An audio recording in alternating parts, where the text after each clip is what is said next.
Assalamualaikum warahmatullahi wabarakatuh. Salam sejahtera bagi kita semua.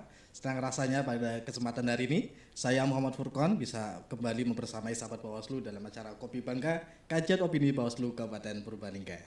Sahabat Bawaslu, pada kesempatan hari ini episode ke-99 Kopi Bangga akan mengupas proses pengawasan pemutakhiran data pemilih pada pemilu tahun 2024. Seberapa krusial pengawasan ini sehingga Bawaslu perlu melakukan pengawasan secara melekat? Nah, untuk itu sudah hadir bersama kita Koordinator Pencegahan Parmas dan Humas Bawaslu Kabupaten Purbalingga. Apa kabar Bang Wawan? Sehat Bang? Alhamdulillah sehat. Alhamdulillah. Mas Furqon gimana kabarnya? Alhamdulillah. Meskipun kemarin sempat sakit, alhamdulillah hari ini sudah sehat lagi. Alhamdulillah, syukur. Oke Bang. Jadi pada pemilu 2024 kemarin kan ya tentu data pemilih menjadi sesuatu yang krusial sehingga perlu dilakukan pengawasan secara melekat. Sebenarnya mungkin sahabat Bawaslu juga banyak yang belum tahu Bang, yang mungkin khususnya orang-orang awam nih. Kira-kira pengawasan pemutakhiran data pemilih itu apa sih Bang sehingga perlu diawasi secara melekat oleh Bawaslu?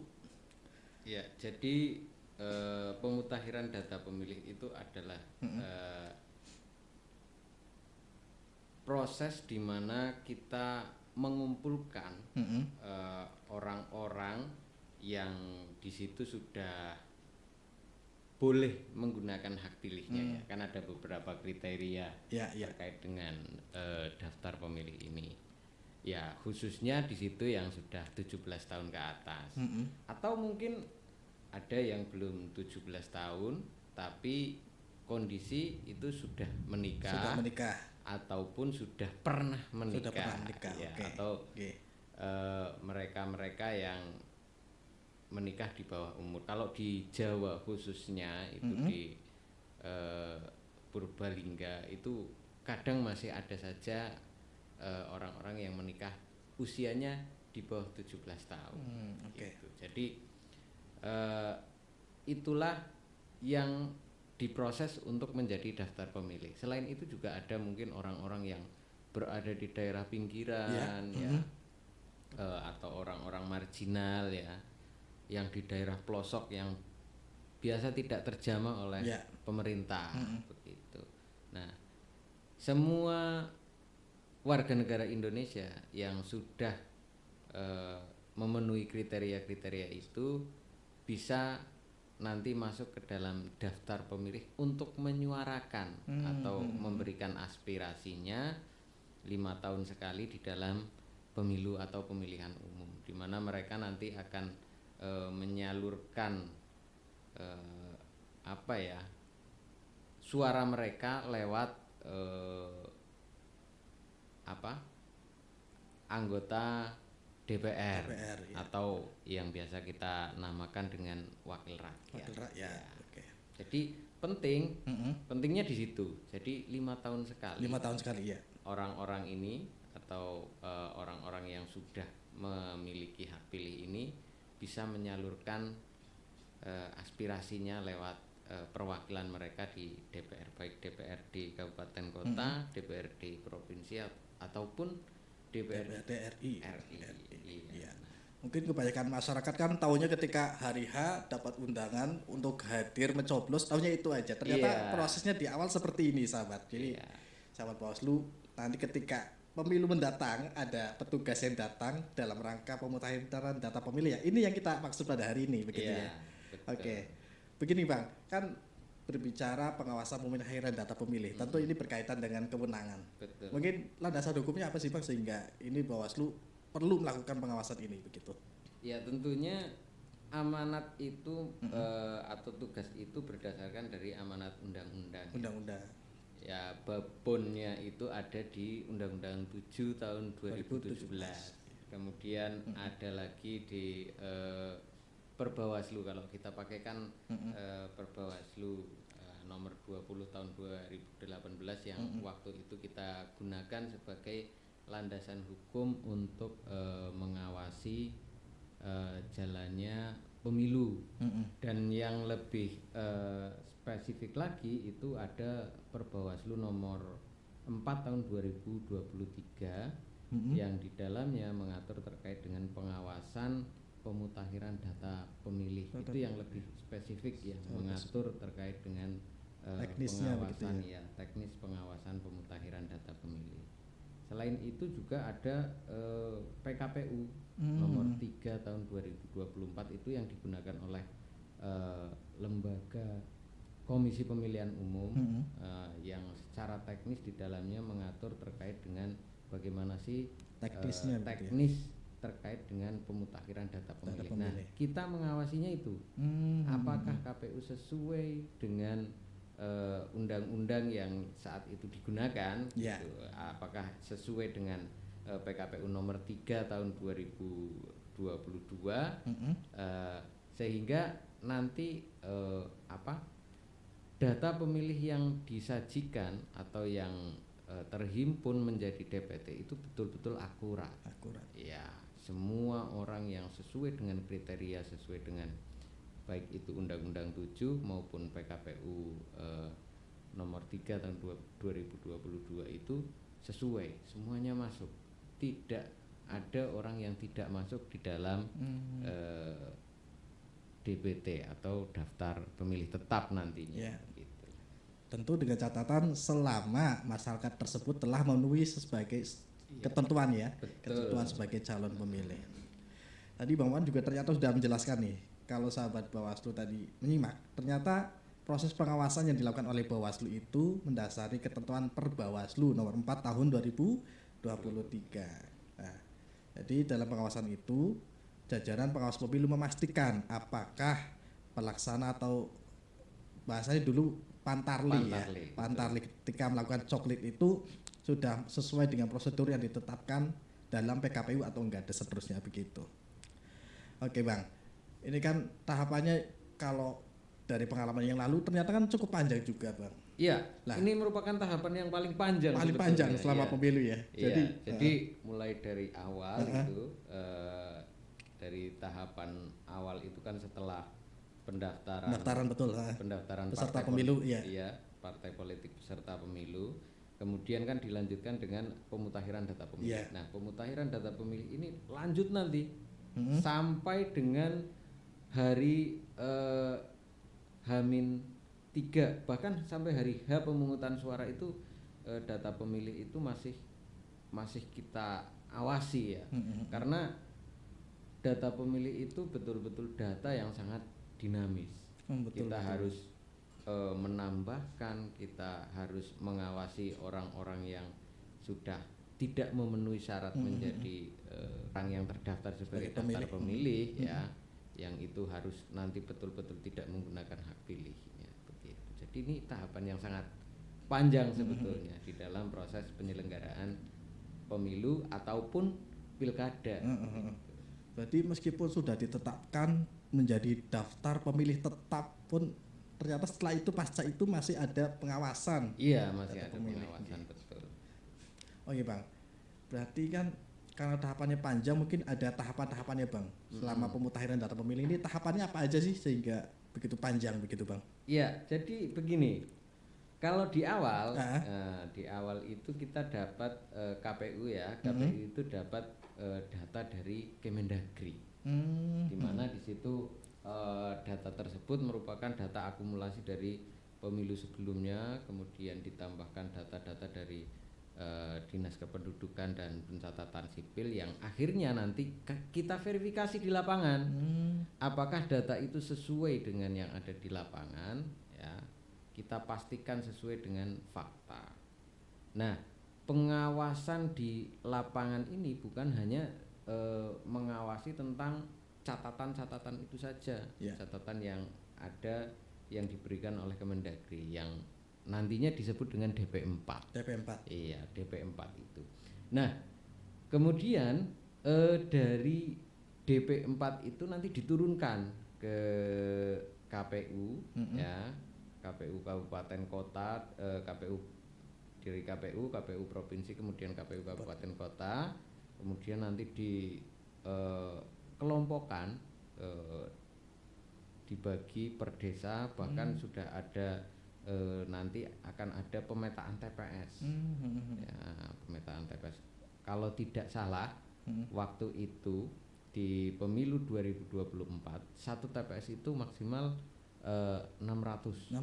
Iya, 600 orang.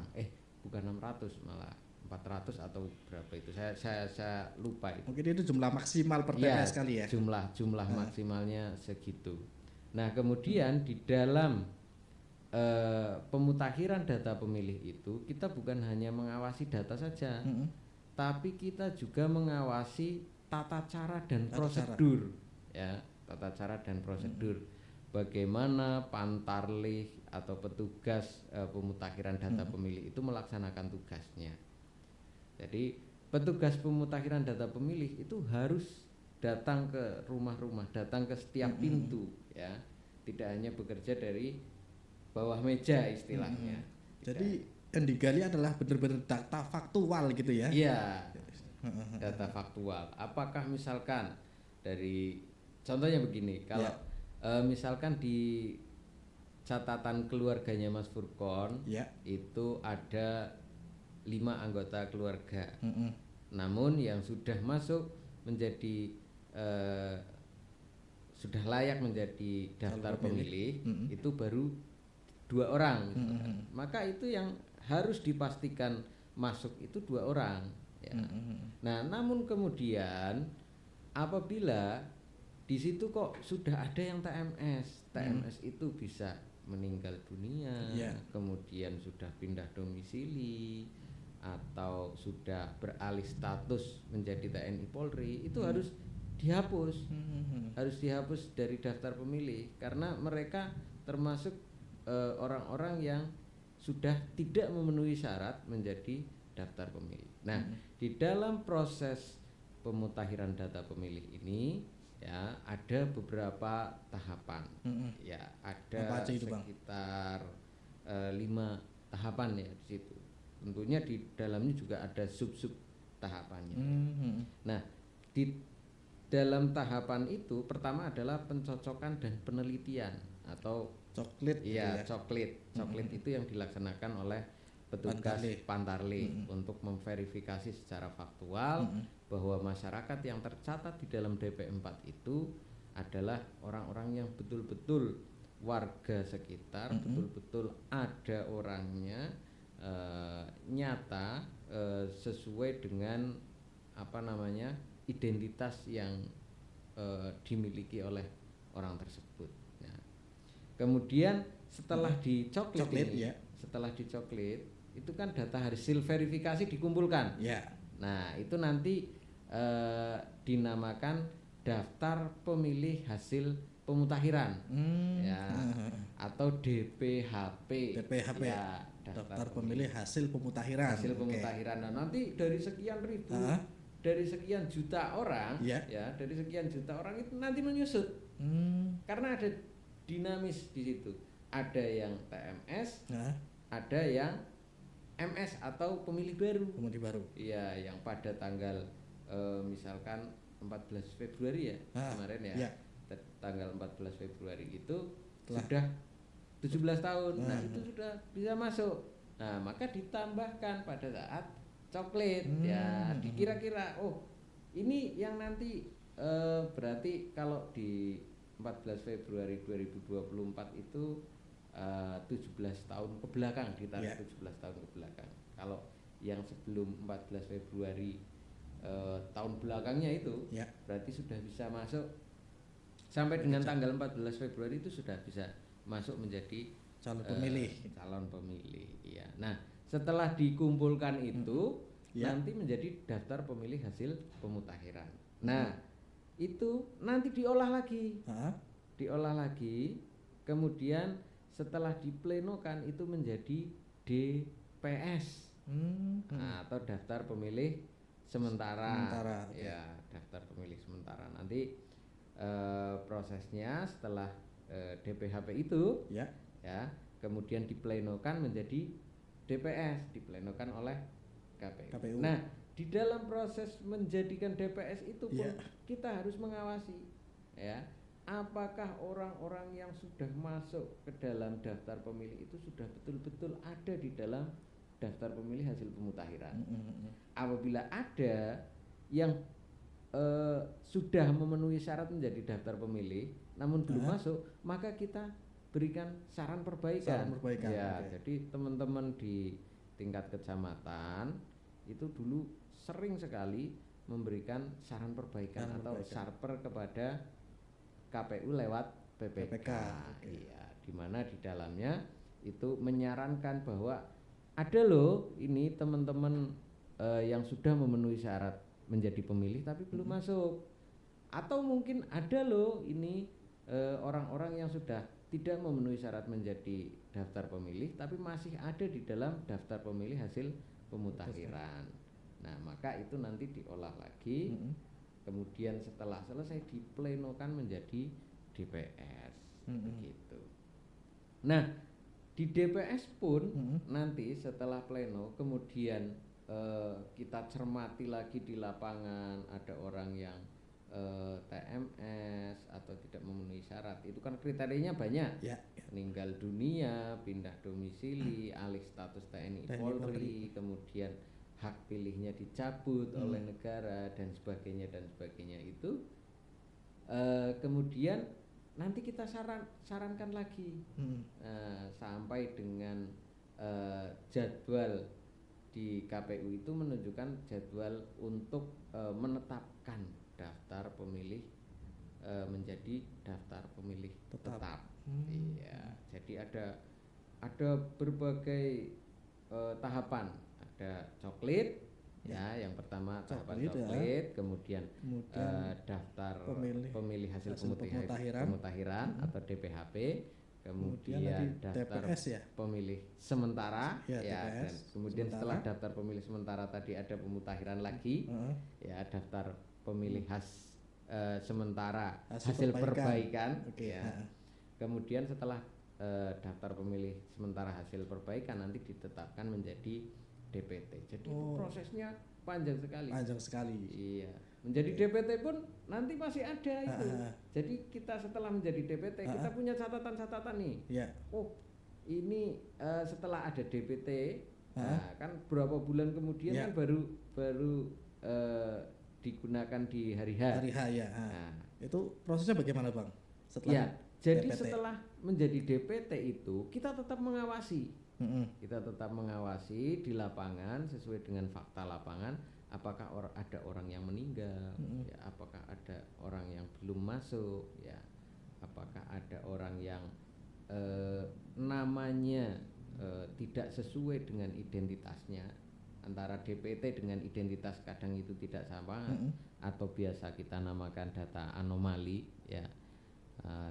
Ketidaksesuaian data itulah antara yang tercatat di DPT dengan identitas pribadi milik orang tersebut. Maka itu kita catat betul.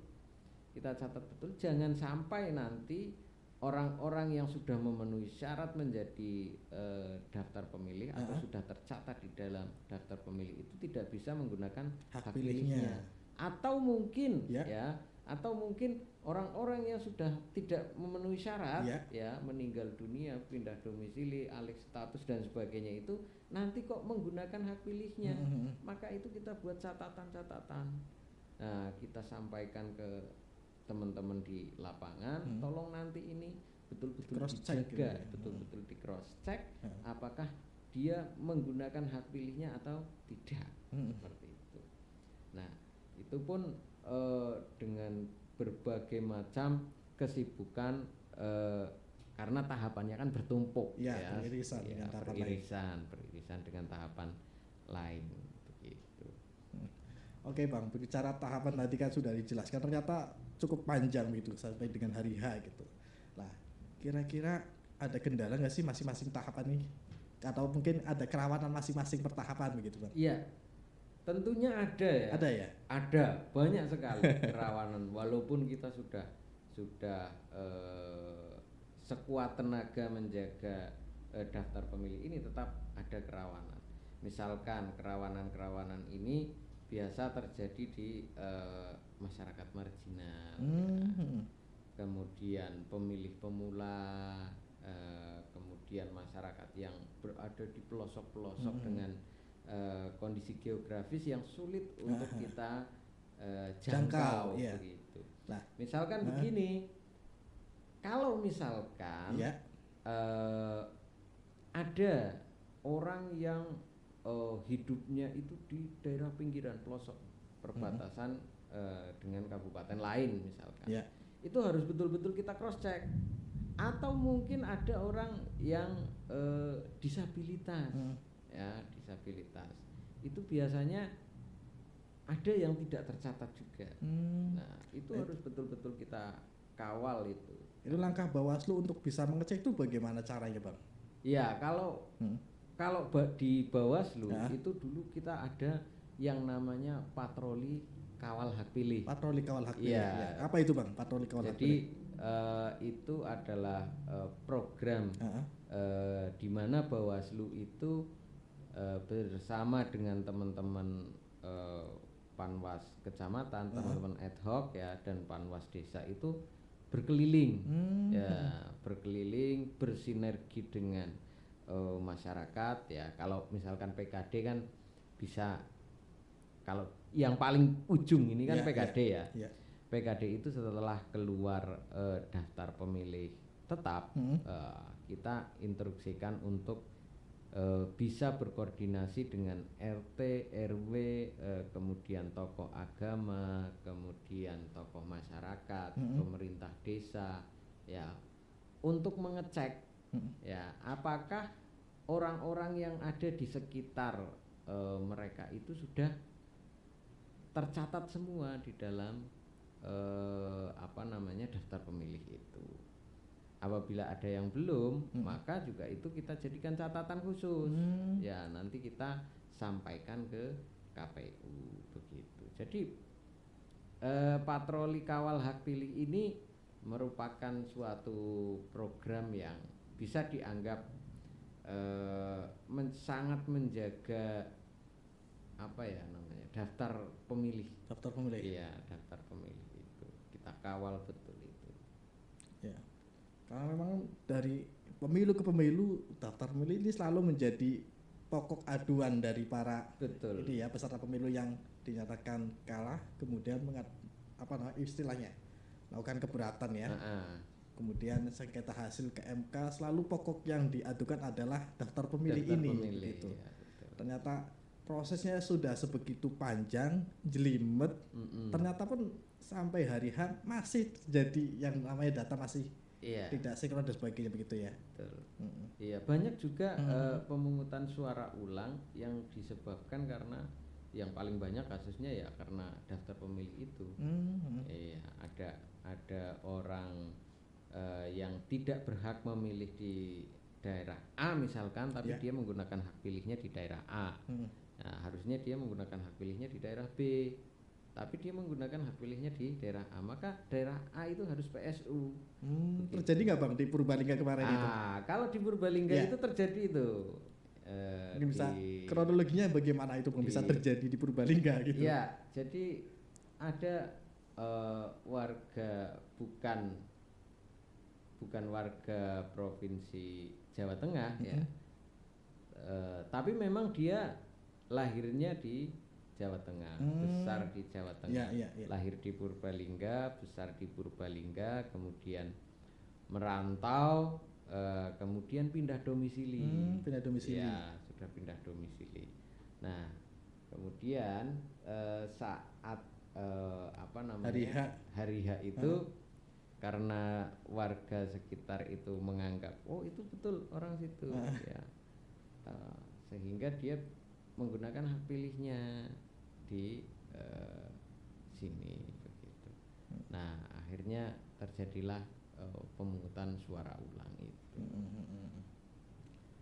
Kemudian ini Bang, pada tahapan pengawasan pemutahiran daftar pemilih ini, temuan-temuan yang paling menonjol yang ditemukan oleh Bawaslu itu apa aja sih Bang?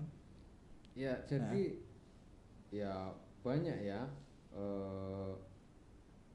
temuan-temuan yang ada di Bawaslu Kabupaten Purbalingga. Jadi itu ditunjukkan dengan banyaknya saran perbaikan yang kita sampaikan ke teman-teman di KPU. Itu kan ada orang-orang yang belum masuk ke dalam daftar pemilih itu banyak. Ada juga orang-orang yang sudah masuk ke dalam, seharusnya masuk ke dalam daftar pemilih tapi belum dimasukkan, atau orang-orang yang sudah tidak memenuhi syarat itu masih masuk ke dalam daftar pemilih. Karena susahnya itu begini Mas, kalau yang TMS itu ya, yang TMS atau tidak memenuhi syarat khususnya meninggal dunia itu, warga masyarakat itu masih enggan untuk membuat surat keterangan meninggal dunia, masih enggan atau masih sungkan lah, malas, apa ya namanya, ya sungkan lah, sungkan. Kalau di Jawa itu namanya sungkan. Tidak mau membuat surat keterangan meninggal dunia. Ya. Jadi banyak warga masyarakat yang sudah TMS tapi masih tercatat di dalam daftar pemilih itu. Kemudian juga kita pernah menemukan ya ada identitas yang tidak sesuai ya, tidak sesuai.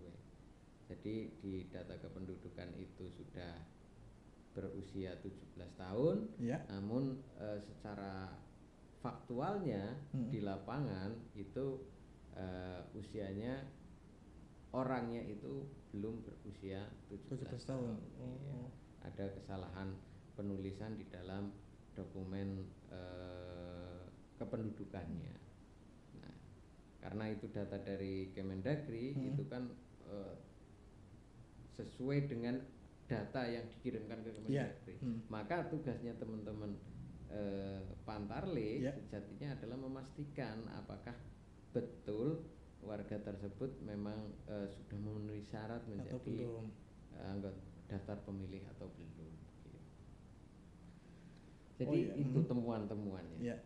Kalau dulu kan sempat kita masuk berita nasional ketika pemilu 2019, ternyata ada warga non Indonesia, bukan WNI, ternyata masuk daftar pemilih. Lah pada 2024 ini pemilu, apakah itu masih terulang lagi atau enggak gitu ketika masa pengawasan pemutahiran data pemilih ini, Pak?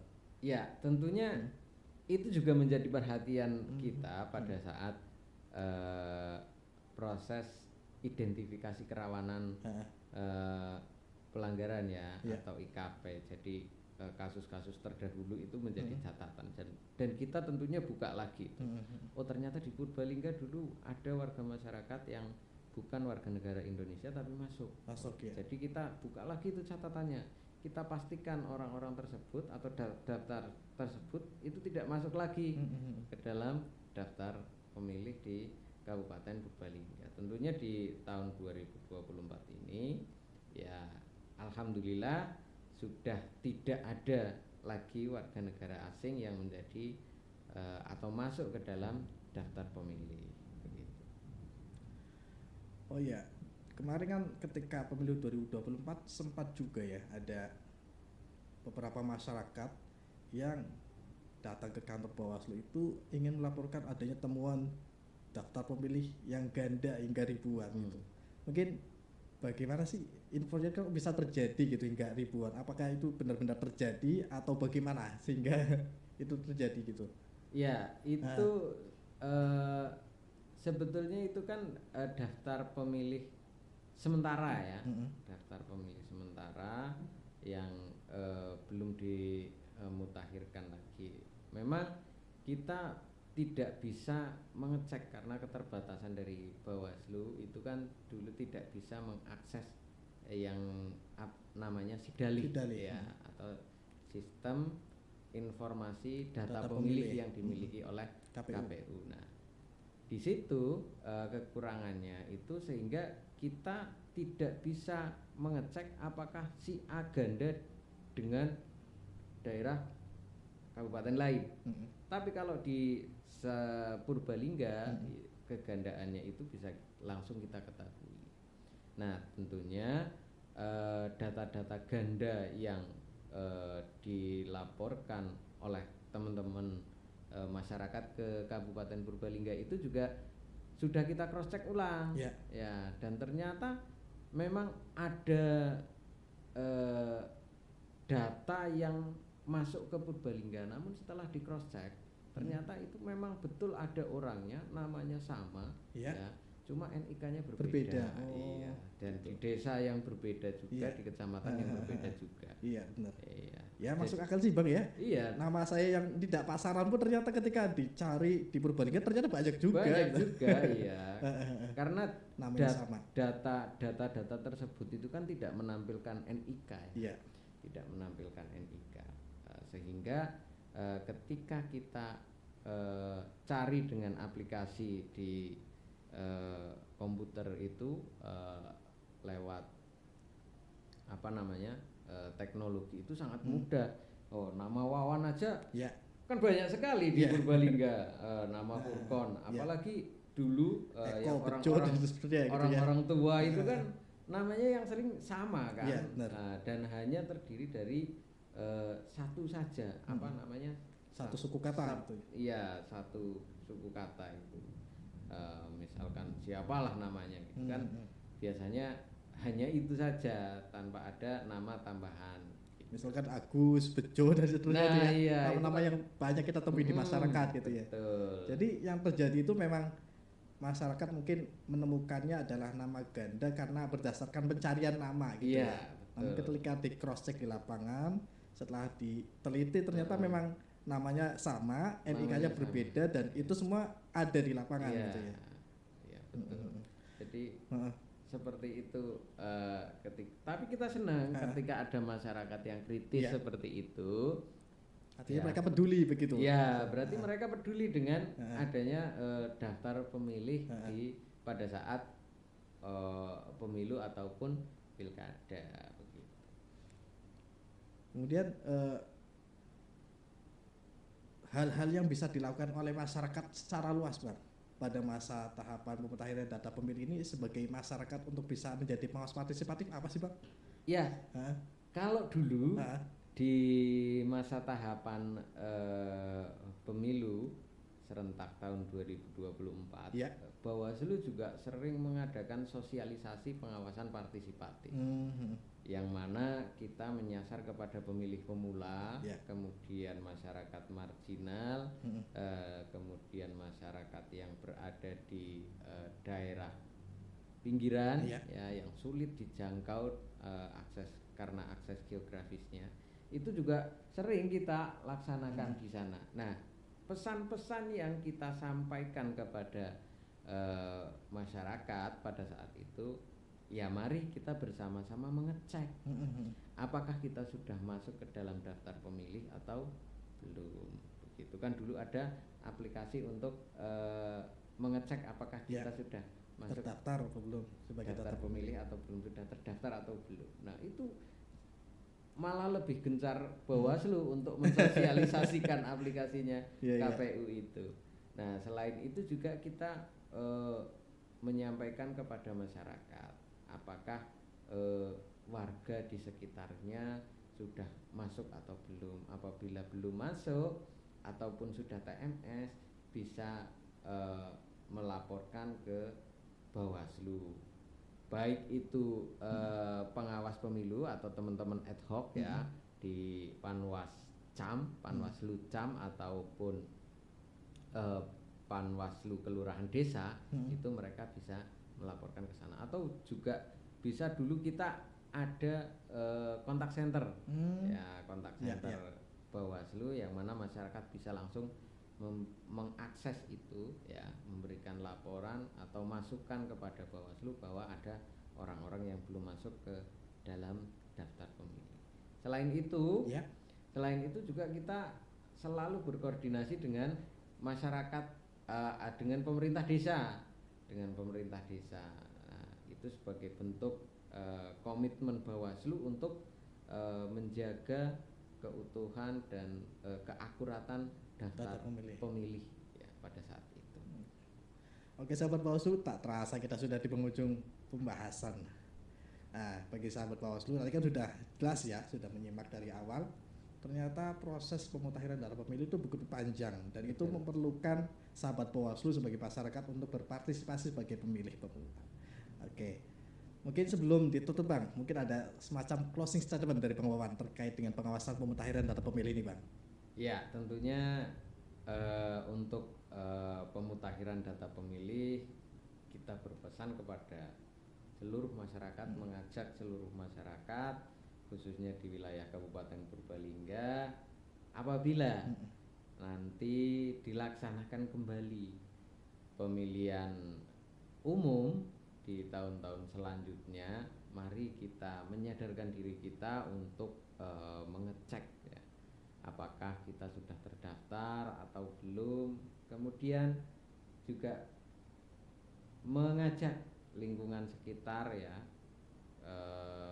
tetangga kanan kiri depan belakang untuk juga ikut mengawasi apakah mereka sudah masuk ke dalam daftar pemilih, dan apabila belum terdaftar menjadi daftar pemilih, maka silakan nanti bisa menyampaikan kepada teman-teman pengawas pemilu baik di tingkat kecamatan ataupun di tingkat desa, sehingga nanti data pemilih yang ada di Kabupaten Purbalingga betul-betul akurat dan seluruh masyarakat bisa menyalurkan hak pilihnya pada saat pemilu dilaksanakan. Seperti itu Mas Furqon. Oke, siap Bang. Oke sahabat Bawaslu, dengan berakhirnya closing statement dari Bang Wawan selaku Korti Pencegahan Parmas Bawaslu Kabupaten Purbalingga, maka berakhir pula podcast pada kesempatan edisi episode 99 pada kali ini. Bagi sahabat Bawaslu, jangan lupa untuk selalu share, tonton terus acara kita sampai akhir. Jangan lupa juga like, dan yang belum subscribe jangan lupa subscribe. Oke, mari kita akhiri. Ya, sebelum berakhir, ya, kita berpesan juga. Jadi setiap minggu itu di Bawaslu Kabupaten Purbalingga selalu mengeluarkan konten podcast. Jadi satu minggu satu kali, dan jangan lupa ikuti juga Instagram. Ya, betul. Ya, kemudian Facebook. Ya, dan juga subscribe di channel YouTube kami. Oke. Monggo, silakan. Terima kasih. Bersama rakyat, awas pemilih, bersama Bawaslu, tegakkan keadilan pemilu. Assalamualaikum warahmatullahi wabarakatuh.